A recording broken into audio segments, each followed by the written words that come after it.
Voilà, et bien sûr, cette très très jolie chanson d'Anne Sylvestre, nous allons maintenant parler de votre livre. Bonjour madame. Bonjour Geneviève. Alors, parlez bien en face du micro. Voilà. Comme ça. Oui, comme ça. Hein, de façon à ce que je puisse bien voir là que notre voix passe. Il faut que ce soit assez haut. Alors, Madame Carbonnier, donc vous avez écrit un livre que vous avez intitulé J'ai la mémoire qui flanche. Bon, malheureusement, là, j'ai pas trouvé la chanson de Jeanne Moreau qui corresponde, mais c'est pas grave. Hein. Bon, nous avions donc celle d'Anne Sylvestre qui retrace un petit peu justement tout le chemin dont vous parlez dans votre livre. Donc, J'ai la mémoire qui flanche de Madame Carbonnier, donc qui est publié aux éditions Coëtken. Je le mettrai aussi sur le blog par la suite, s'il y a des gens qui le veulent. Oui, et puis on rappellera. Hein, bon, c'est un petit livre que vous pouvez vous procurer pour 10 €. Et c'est un petit livre qui est témoignage. Voilà. Alors, déjà, est-ce que vous pouvez vous présenter, s'il vous plaît qui êtes-vous, Madame Carbonnier? Alors, donc moi, je suis Joëlle Carbonnier. Je suis retraitée.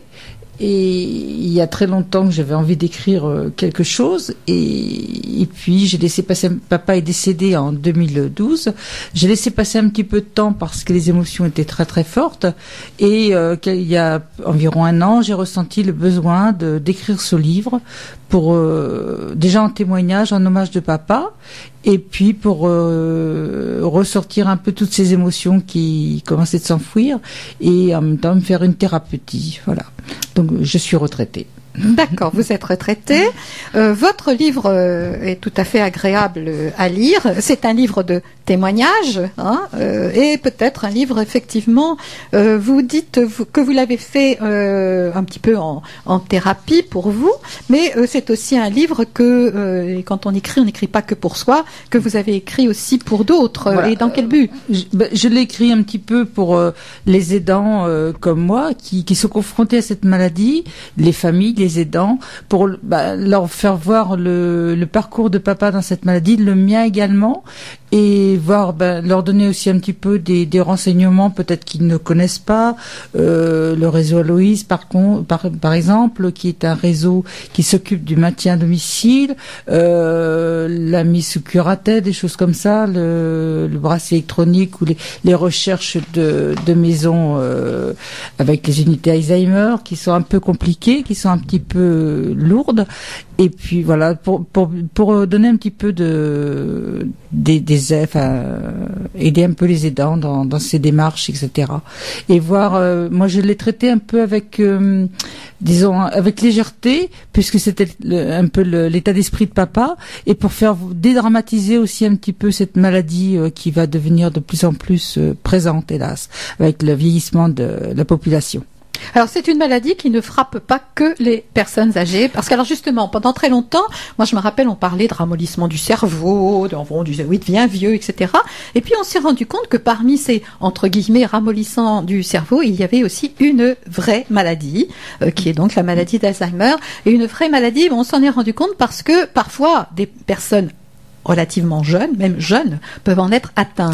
Alors, effectivement, il y a environ 3% des malades d'Alzheimer, ce qui représente, je crois, 20 ou 30 000 personnes qui sont atteintes de la maladie d'Alzheimer avant 60 ans. Donc, voilà, relativement jeunes, et ce qui est plus difficile encore à soigner, à détecter. Et donc il y a quand même 3%, c'est quand même important, et des gens de 40 ans jusque même encore plus jeunes, même plus jeunes, même mais 20 ans, rare, 20 ans c'est très rare, mais on s'aperçoit qu'avant 60 ans effectivement on peut être atteint de cette maladie dégénérescente. Alors, à l'heure actuelle, il existe des tests tout à fait sérieux, parce que pendant très longtemps, il n'y avait rien pour vraiment détecter, parce qu'il peut très bien arriver aussi, même quand on est jeune, dans un moment de fatigue, d'oublier d'oublier des choses, d'avoir la tête en l'air. Il y a parfois aussi peut-être un petit passage de dépression qui peut faire que la personne, effectivement, donne l'impression de ne plus être là. Or, là, à ce moment-là, ça n'est pas Alzheimer. Donc, il y a des tests tout à fait fiables maintenant pour détecter.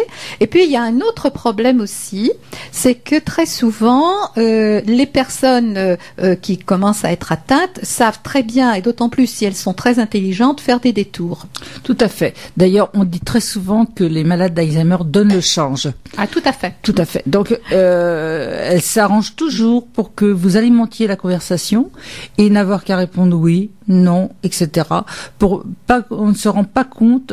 Quelqu'un qui ne connaît pas la personne qui est atteinte en face d'Alzheimer en face elle ne peut pas détecter que la personne est malade. Moi, ça m'est arrivé avec mon papa.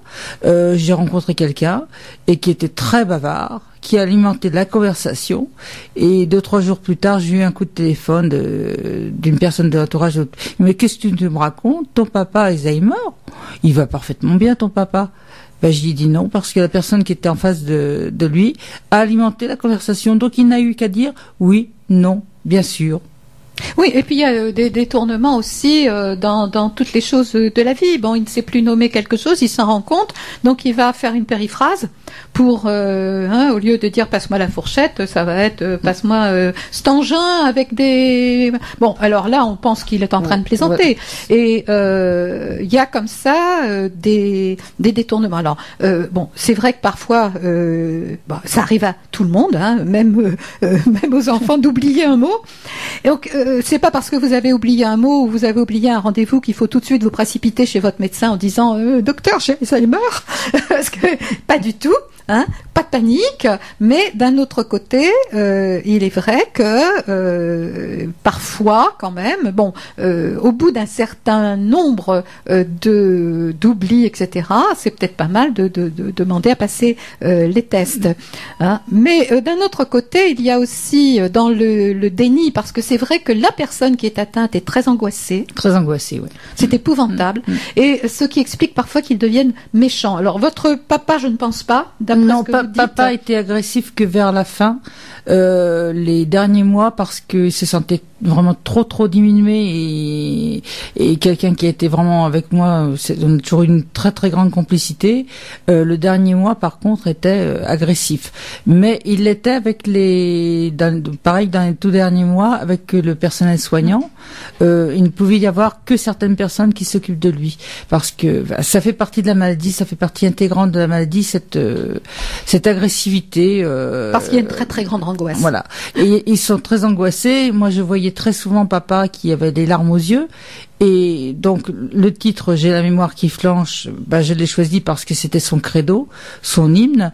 Et lorsqu'il voyait qu'il savait plus trop et que, pour donner le chant, justement, il chantait « J'ai la mémoire qui flanche ». Et voilà, il s'en sortait par une pirouette, si je puis dire. Et pour ne pas qu'on prenne il pensait que comme ça, on n'allait pas le prendre en faute et qu'on allait dire « Bon, oui, c'est un petit oubli ». Alors, parfois, on reproche aux familles de faire une sorte de déni, de ne pas vouloir le reconnaître, mais c'est vrai qu'il est très difficile je vous dis, plus la personne est intelligente, plus elle fait des détours, plus elle va justement blaguer extérieurement, alors qu'elle a une énorme angoisse intérieure. Mais moi, je vois, pourtant, je savais l'état de papa, je savais qu'il avait Alzheimer, mais je le dis dans mon livre, à plusieurs reprises, j'ai fait un déni. J'ai fait un déni parce que à un moment donné, on veut plus voir la vérité en face, voilà. C'est tout à fait normal. Et ça, il y a. Donc j'ai eu l'occasion de discuter avec des médecins. Ils m'ont dit que c'était vraiment normal, que c'était une approche tout à fait. Oui. Il y a des moments où on se rend compte, où on admet, et puis c'est normal, par moment, notre esprit ne le veut pas, surtout au niveau sentimental. Quand c'est quelqu'un qui est très proche, c'est vraiment terrible, parce que il y a, alors là, on parlait de la mémoire, mais cette mémoire, alors je donnerai peut-être, là, j'ai pas fait la liste, mais je donnerai peut-être un certain nombre de livres aussi de littérature qui parlent de cela. Il y a déjà fort longtemps, je me rappelle avoir lu un livre, à l'époque ça me paraissait absolument bizarre, de quelqu'un qui est âgé et qui revit sa vie complètement à l'envers. Mais justement, les souvenirs les plus lointains sont les plus proches, voilà, en fait. Tout à fait. Et ce qu'on a fait il y a 5 minutes. Oui. Mais les recherches actuellement, les chercheurs s'aperçoivent que la mémoire n'est pas perdue en définitive. Elle est stockée quelque part derrière, et il faut qu'ils fassent des recherches pour aller la chercher, voir comment on peut faire pour déstocker, si je puis dire, cette mémoire qui n'est pas perdue, qui est juste stockée quelque part derrière Donc voilà, ils essayent de faire des avancées par rapport à ça. Le cerveau est une chose étrange et c'est un très complexe, désert pour nous. On ne sait pas comment il fonctionne. On ne sait pas vraiment. D'ailleurs, vous parlez de la culpabilité que l'on a tous quand il s'agit effectivement de un petit peu se séparer de la personne, puisque au bout d'un certain temps, la personne ne peut plus vivre seule. Et moi, je peux dire aussi, avec le nombre de personnes que j'ai vues autour de moi qui ont rencontré ce problème, il y a aussi le fait qu'on ne peut pas prendre en charge la personne. Alors justement, je suis allée à une table ronde très récemment chez Aloïse, pour ne pas les nommer, et tous les aidants rencontrent cette culpabilité, et on ne peut, moi en tant que fille, maman déjà à la fin de sa vie, puisqu'elle est décédée en 2006 et papa en 2012, envisageait de placer, entre guillemets, j'aime pas trop ce terme, de placer papa en institution, parce que c'était devenu trop fatigant. Ce sont des gens qui sont très très fatigants, puisqu'ils répètent toujours la même chose, on est toujours obligé d'être là, d'être présent, de surveiller. Et moi j'ai fait l'expérience de le prendre après, lorsqu'il était en institution, 2 fois en week-end chez moi. Et la psychologue m'en avait dissuadé, m'avait dit c'est pas bien, vous verrez. Et donc comme je suis têtue, j'ai voulu le faire, et je me suis aperçue que effectivement c'est pas possible. Il y a déjà le problème, par exemple pour une fille, faire la toilette à son père, puisque l'hygiène c'est quelque chose qu'ils ne savent plus faire. Ils ne savent plus faire leur toilette, et donc imaginez-vous en train de faire la toilette de votre papa, c'est pas pensable. Il y a plein de choses comme ça qui ils veulent gérer tout en plus, malgré qu'ils n'ont plus de mémoire, ils veulent tout régenter. C'est eux, ils veulent tout diriger, ils veulent encore le maître, et donc c'est quasiment impossible de. Alors justement, à propos de la toilette, je connais une dame qui, elle, a voulu absolument garder sa maman, et elle me disait, ma maman, elle m'a changé quand j'étais bébé, c'était dans les choses normales. Moi, changeant ma maman, c'est pas normal. Et ça l'a énormément choquée. De devoir faire une toilette intime. Oui, j'ai parlé justement avec des personnes où c'était la maman, et qui ont eu exactement ce même discours. Pas que ce soit maman ou papa, c'est quand même très très choquant. Oui, c'est très choquant. Oui, c'est très très choquant. Bon, donc c'est vrai que les personnels de maisons de santé ne sont pas impliqués comme nous. Non. D'une part, puisque c'est quand même quelqu'un qu'il voit tous les jours, mais il n'y a pas tout ce passé sentimental. C'est pas du tout pareil. Il n'y a pas le même rapport. Ce sont aussi des gens qui savent faire. Et nous ne savons pas.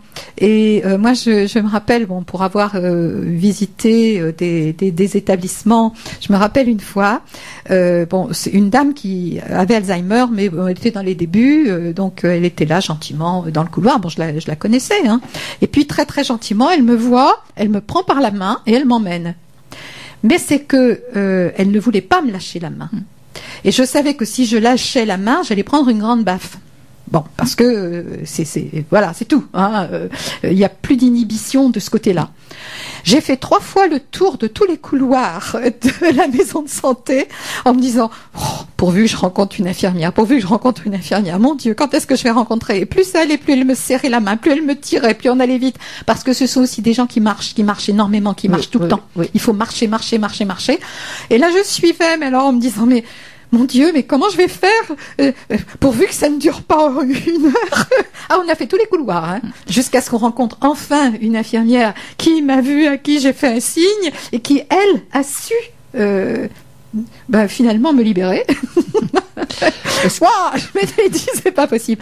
Et voilà, je crois que il y a plein de petites choses de chaque jour comme ça qu'on ne sait pas faire. Non, on n'a pas la patience. Il faut c'est pas une question de patience. Je crois qu'il faut savoir le faire. Il faut savoir le faire. Il faut savoir comment leur parler, comment réagir à certaines problématiques. Hein. Et comme vous disiez, le malade d'Alzheimer est impatient. Il est à un endroit, 2 minutes plus tard, il veut être à un autre endroit. Mais ça fait partie de la maladie. Ça fait partie de la maladie. L'impatience, ça fait partie. Voilà. Oui, il marche énormément. Ouais, quand ils peuvent encore. Oui. Alors, il y a une autre chose aussi qui fait qu'il faut absolument se déculpabiliser. Donc, je disais, les personnels de santé n'auront pas vis-à-vis de la personne notre on peut pas dire timidité, c'est une réserve, c'est difficile effectivement de faire la toilette de ses parents. Il y a des moments où on sait pas trop comment s'y prendre et puis on va parfois mal s'y prendre, où je vous dis là, moi mon histoire, je me disais c'est pas possible, comment je peux me libérer? Bon, et puis il y a aussi de plus en plus dans les maisons de santé des étages qui sont réservés à cette maladie, des gens qui sont formés spécialement. Oui. Moi, je connais plusieurs infirmières et infirmiers, des gens formidables parce que c'est pas n'importe qui se lance dans ça, qui se sont formés exprès. Et puis il y a de plus en plus des endroits où on essaie de reconstituer le passé de la personne. Oui. Et j'ai vu dans certaines maisons de retraite des intérieurs qui sont reconstitués comme quand la personne était jeune, ou même à la limite quand la personne était enfant, pour maintenir justement cette mémoire dont vous parliez, pour réussir à faire que cette personne continue à exister. Et je trouve ça formidable, et c'est pour ça je crois qu'il faut pas culpabiliser, parce que nous avons notre vie aussi qu'il faut continuer. Il n'y a pas que la personne quand c'est un ancêtre, un grand-père ou une grand-mère. Nous avons aussi notre vie, nous avons aussi les petits-enfants, nous avons aussi beaucoup d'autres choses autour de nous, et nous ne pouvons pas nous consacrer 24 heures sur 24. Non, c'est pas possible. Et garder son malade à la maison, c'est pas vraiment réalisable, puisqu'il faut une équipe assez impressionnante pour mettre en place, avec un turnover de personnes compte tenu des congés, des week-ends, etc. 24 heures sur 24, 7 jours sur 7, c'est pas pensable. Et la personne en plus ne l'accepte pas, puisqu'elle ne veut pas voir tout ce monde venir vers elle. 2 heures, 3 heures, je repars, une autre personne arrive avec qui ça se passe plus ou moins bien des fois, donc c'est pas gérable. Ça, en plus, ça coûte une fortune. C'est pas possible. C'est pas possible. Moi, j'y avais songé et non, on m'en a dissuadé. Et c'est vrai que quand j'ai bien réfléchi, c'est pas envisageable. Enfin, c'est rarement envisageable. Alors, autre chose aussi, ce sont des personnes qui ont besoin d'un milieu qui ne change pas. Oui. D'où cette difficulté quand d'autres personnes, par exemple, si on se relaie toutes les 2 heures, ça ne va pas, parce que ça y a un changement. Et puis, alors, le témoignage que vous faites là est vraiment très très clair, et vous en avez parlé déjà tout à l'heure. C'est vrai qu'on se culpabilise en disant mais je le laisse dans cette institution, c'est pas juste, il faut que je le sorte et tout. Et là, vous pouvez peut-être insister et dire un petit peu ce qui s'est passé la première fois que vous avez sorti votre papa, parce que je crois que les gens se rendent pas compte. Non, alors c'est déjà on culpabilise pour le faire entrer. On se dit oh là là, est-ce que j'aurais pas pu trouver une solution? Moi, comme je le disais tout à l'heure, bon, j'ai vraiment échafaudé toutes les possibilités. Et malheureusement, on a dû se rendre à l'évidence avec mon frère que voilà, il fallait. Et rapidement après le décès de maman, 15 jours plus tard, une place s'est libérée à la maison de retraite. Et le premier week-end, lorsque je suis allée chercher papa à l'institution, donc on a passé un week-end, enfin un dimanche très agréable, à le promener, etc. Restaurant midi, promenade, enfin tout ce qu'il aimait faire. Mais le retour à la maison de retraite, alors c'est toujours du temps où il était, ça a toujours été un déchirement, parce que une nouvelle fois on l'abandonne. Pour lui, il me faisait culpabiliser à chaque fois. Pourquoi tu m'emmènes là? J'ai pas de place là. Je vais être avec toi. Alors à chaque fois, c'est très très dur. Et heureusement, les infirmières me disaient, vous ne revenez qu'à l'heure du repas du soir. Donc j'arrivais vers 18h et quelqu'un tout de suite le prenait en charge et me faisait signe, allez. Partez, nous on s'occupe de lui. Et gentiment, il s'appelait André. Allez Dédé, viens, vous venez suivant la personne qui le gérait. Allez, on va aller à la restauration. Allez, venez avec moi. Et papa partait avec tout en se retournant, il disait oh ma fille va pas me laisser là. Et moi c'était un pincement au cœur. Et voilà, ils arrivent, enfin on culpabilise et jusqu'à la fin c'était comme ça. Les retours à l'institution étaient très très douloureux. Alors douloureux pour vous, mais douloureux aussi pour la personne, parce qu'on la déstabilise. Tout à fait. Quand son petit train-train continue dans l'institution, il n'y a pas de problème. Là, vous avez fait en quelque sorte une ouverture dans le train-train. Et ça casse un petit peu, ça casse tout. Voilà. Et d'ailleurs, comme je l'ai signalé tout à l'heure, j'ai voulu faire l'essai de l'emmener en week-end à la maison, et ça a vraiment été un fiasco, si je puis dire, parce que je l'ai vraiment déstabilisé. Et la psychologue me l'avait dit. Bon, je n'ai pas voulu la croire. Et deuxième fois, je l'ai vu au départ de la maison de retraite, lorsqu'il a agité sa petite, en disant au revoir la compagnie. Salut la compagnie, je pars chez ma fille. Et là déjà je me suis dit il y a un problème. Et tout au long du week-end, j'ai vraiment vu que c'était à ne pas renouveler. Et le retour a été... Là, c'était pire que tout parce que, oui, tu m'avais promis. Alors, j'ai dit, papa, je t'ai jamais promis. Si, tu m'avais promis. Et voilà. Et donc, c'était très douloureux. Et lui, il était vraiment encore bien plus déstabilisé parce que... Il était perdu, hein. Vraiment perdu. Il savait plus où était le chez lui. Il arrive ce problème aussi quand une personne qui est donc en institution pour Alzheimer tombe très malade et doit aller un temps à l'hôpital. Et alors là, c'est pareil. Alors, il a été hospitalisé plusieurs fois, mais toujours très très rapidement parce que les hôpitaux ne sont pas équipés pour Alzheimer. Donc, c'était ingérable pour eux de le surveiller et dès que ça allait mieux, Mais ce qui était mieux pour lui d'ailleurs. Oui, parce qu'il était complètement perdu. Tout à fait.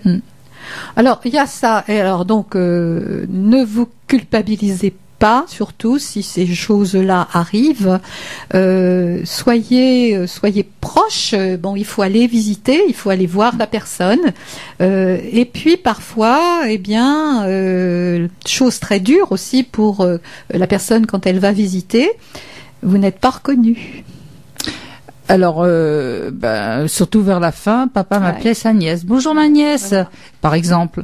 J'ai jamais trop su si c'était les mots qu'il ne savait plus dire, etc. Puisqu'à la fin, il ne peut plus faire de phrases, mais on ne sait pas, et ça, c'est très dur. C'est quand c'est pas qu'elle vous dit bonjour madame. Voilà. Et j'ai des amis qui m'ont dit maman ne me reconnaissait plus, disait bonjour madame. Et ça c'est vraiment très très dur.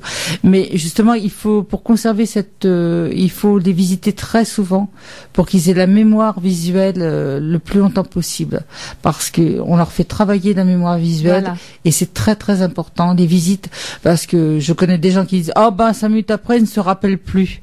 C'est faux. Moi j'ai toujours tenu le maximum de fois à aller le voir parce que ça fait travailler inconsciemment mais ça fait travailler la mémoire. De toute façon, la mémoire, moi j'ai toujours dit, même quand on est petit, ça n'est pas à vie 3000. Ça n'a pas besoin d'une couche seulement. Si vous voulez retenir quelque chose, il faut le revoir. Et pour tout le monde, c'est pas, on n'est pas forcément Alzheimer. Il est normal d'oublier.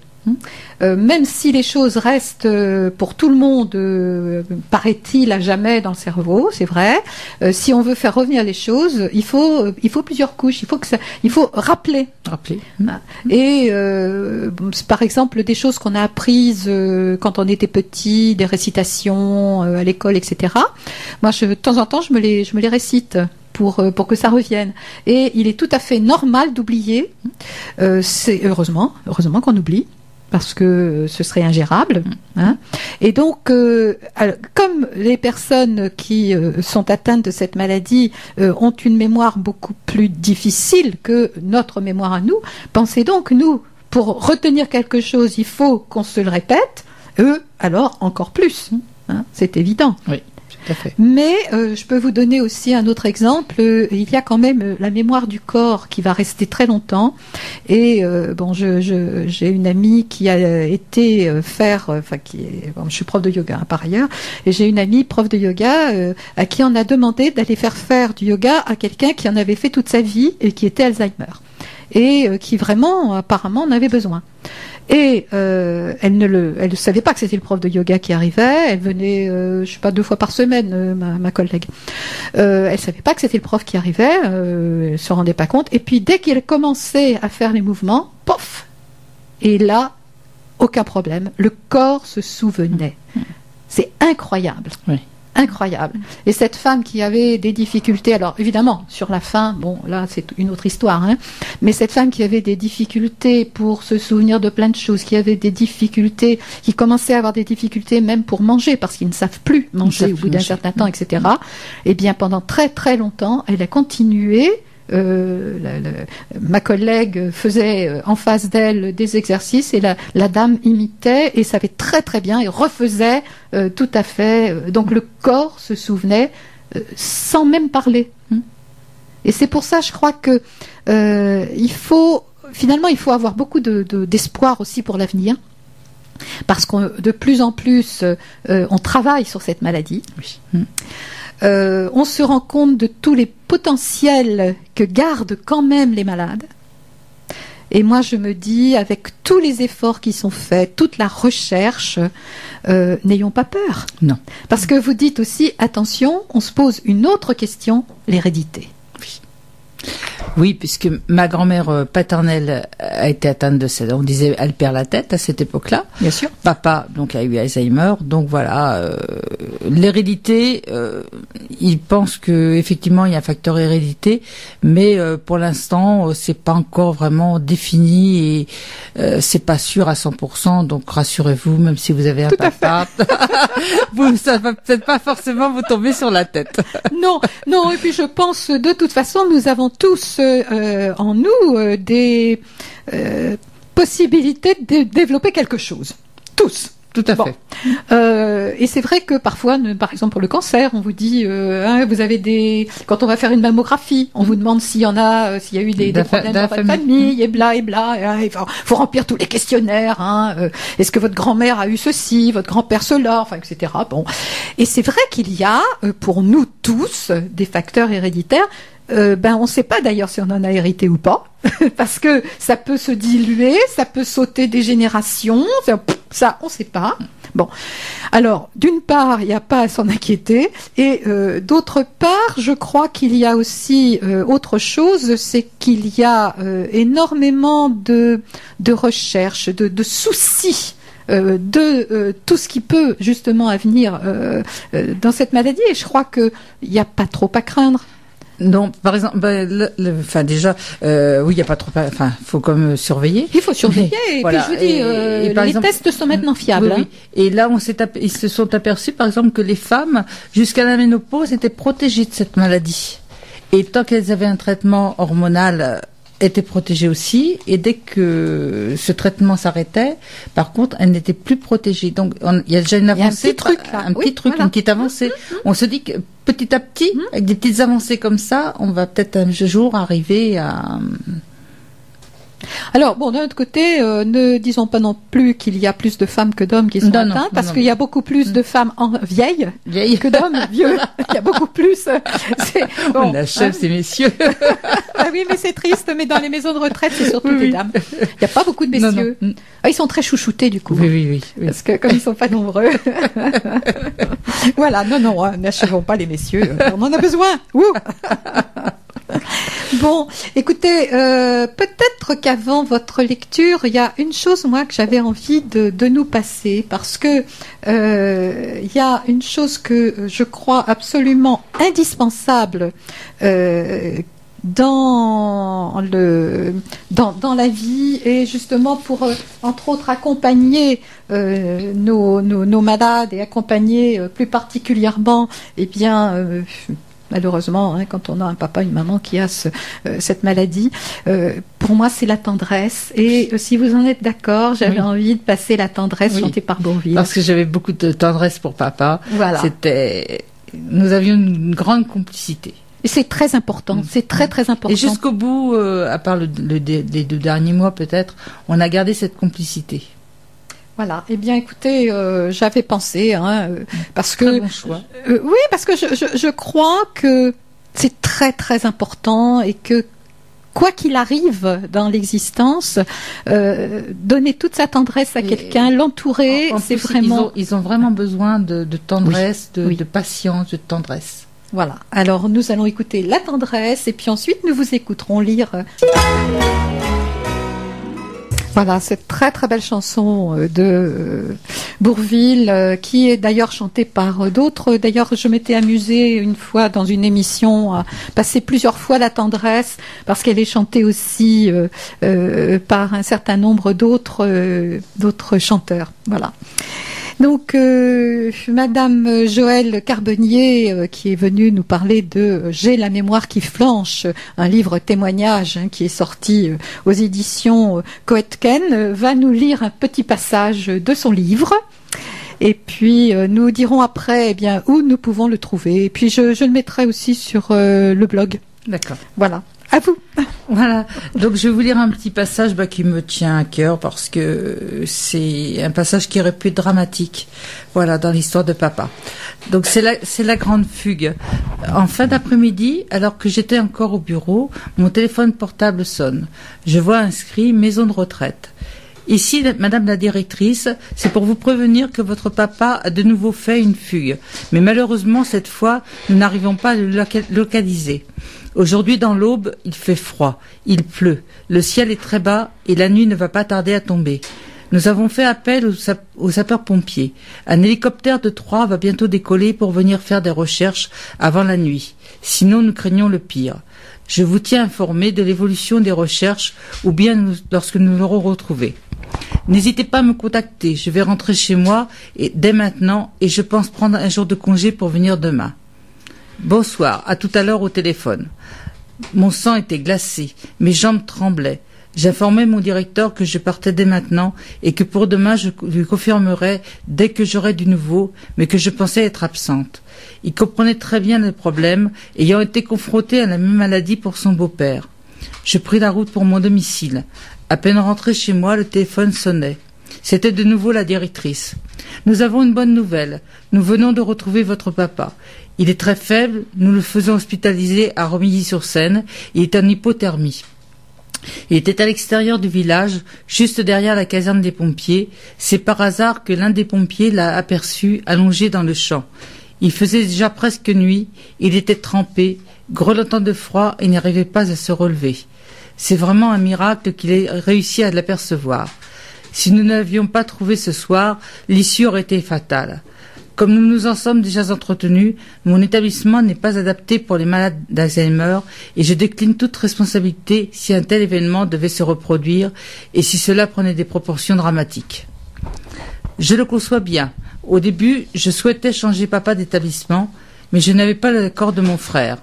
Lui souhaitait qu'il reste à Vinox, considérant qu'il y avait encore des repères. Sans l'accord de Robert, le juge de tutelle ne pouvait pas donner l'avis favorable à ma requête. Maintenant, la maladie étant trop avancée, il se trouverait complètement déstabilisé, ayant perdu le peu de repères qu'il avait jusque-là. La psychologue d'Aloïse, après une conférence avec l'orthophoniste, m'a confirmé que le changement d'établissement serait désormais la plus mauvaise solution que nous puissions retenir. Nous ne ferions que les déstabiliser davantage. Demain, j'irai voir papa à l'hôpital. J'aimerais que nous ayons un entretien, si possible, pour voir les solutions envisageables pour son maintien dans votre institution. Peut-être serait-il possible que le hall d'entrée soit équipé d'un digicode ou en dernière solution que papa soit équipé d'un bracelet électronique. Mais honnêtement, je préférerais la solution du digicode. Je ne suis pas seule à décider. Cela doit être discuté au conseil d'administration et que nous obtenions l'accord des crédits nécessaires pour que l'une des solutions soit obtenue. Je vous promets d'y réfléchir et vous tiendrai informé. Je vous souhaite une bonne soirée, madame. À bientôt. Bonne soirée. Pour lancer des recherches lors de sa fugue. Je réalisais que nous étions passés à 2 doigts d'un drame.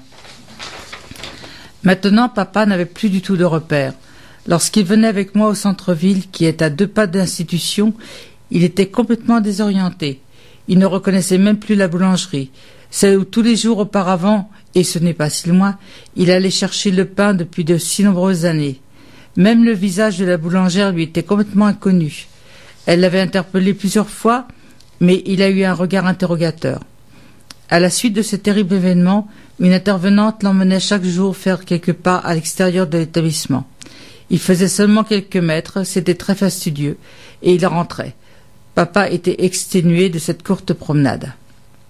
Bon, donc à la suite de ça, il y a eu un petit peu d'attente et papa était équipé d'un bracelet électronique, donc je vais continuer le petit paragraphe.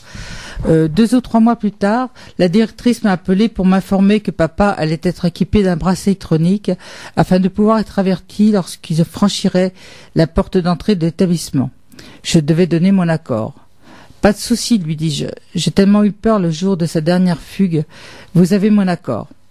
Elle m'expliqua que le bracelet électronique anti-fugue est une solution efficace et apporte une solution aux problèmes auxquels sont confrontés les maisons de retraite, les familles, les proches ou le personnel soignant. En effet, ils peuvent être utilisés autant pour prévenir les fugues que les chutes. Elle m'informa également que dorénavant, je devais prévenir lorsque je pensais faire sortir papa de l'institution afin qu'il désactive le bracelet. Le jour J, lorsque j'étais là, je devais avertir l'infirmière que je sortais avec papa. Papa a très mal pris la chose, ça l'agaçait. Il essayait vainement de retirer ce bracelet. Néanmoins, il valait mieux qu'il soit agacé, mais que sa vie soit moins en danger. Voilà, donc l'extrait que je tenais à vous lire. Donc ce livre, comme vous a dit Geneviève, était édité aux établissements Coët-Ken. Et il était disponible sur le site internet de cet éditeur au prix de 10 €. Et il est également disponible sur la Fnac, Cultura, en audiovisuel. D'accord. Voilà. D'accord. Donc je donnerai les liens à Geneviève. Oui, s'il vous plaît. Voilà. Puis comme ça, moi, je les mettrai sur le blog de la bibliothèque.